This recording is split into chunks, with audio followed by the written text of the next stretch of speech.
And what's neat about this is basically, a 4-bar linkage, with our fourth bar being invisible, but, it's a fixed linkage just like a 4-bar linkage typically is. So, but you can do this in 2D, without having to go to 3D to do it, because, linkages are mostly planar anyway. So, it's kind of cool. Okay, I basically created just 2 lines, and I made both of them into blocks. As you see, they're just simple line blocks.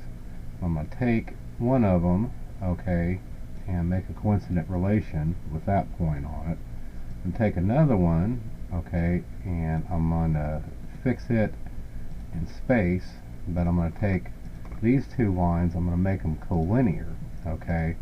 So basically right now, you can see what it does. Alright, now none of these suckers are actually fixed in space, or fixed length, they're just lines that aren't dimensioned, but I'm going to take them and make them collinear, on the line. So basically, that fixes them in space for right now. But, anyway, I'm going to delete this particular relationship, this coincident point.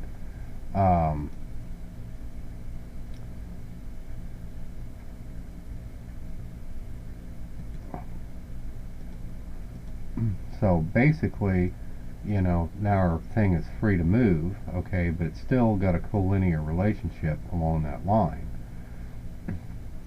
So, in fact, actually what I should have done, is just made the point coincident with the line too, because I can actually delete all these relationships.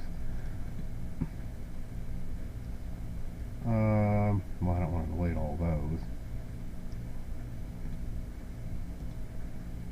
Oops, damn it. Okay. Weird. Okay, so it's not fixed anymore to that or that. So, we don't have a relationship there. I'm going to go ahead and drag it and reestablish that relationship there. Okay, but I'm going to take it and select the line. Okay, and establish a coincident relationship there. Okay, so now that line's able to move, along that other line, but without it moving.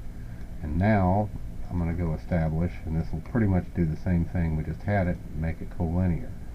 So, but now it moves almost like a shock absorber, which is what we're going to try to simulate. But it's you can see that they separate. They're not limited. There's a gap between them basically. So anyway, okay, so basically I'm going to come in and do a smart dimension. Let's see, how do you do that? Okay, put it between that, just hit OK. Now, of course, that would make the whole thing fixed, but I'm going to go, select my dimension, and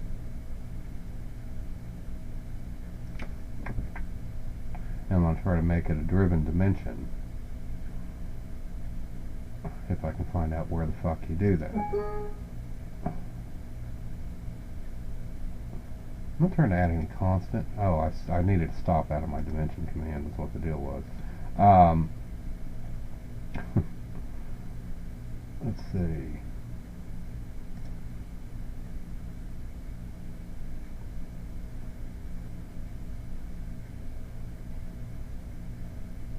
Where the fuck is it?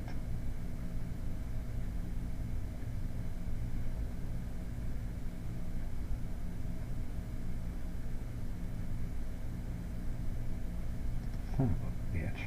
Okay, you're supposed to be able to do it by the menu bar, but I can just, if you're in the dimension bar, you can, come over here and just do that.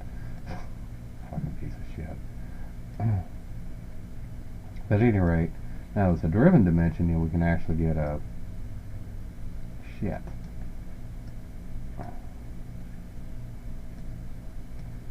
Oh, god damn it.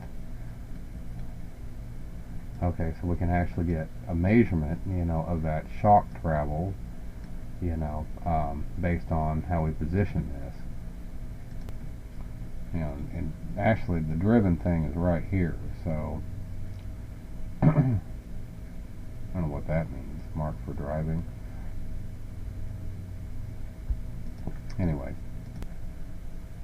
Oh, and by the way, he did a really cool thing, with a pair of vice grips like this, so he could actually adjust the screw, and you could see how it altered the jaw's travel on it, and you can put a measurement on it, to see just how wide the jaw will open under these various screw settings. And that's under the SolidWorks 1 SW1K vice grip file in the SolidWorks kinematics and animation subfolder of the SolidWorks directory job training on the other computer. So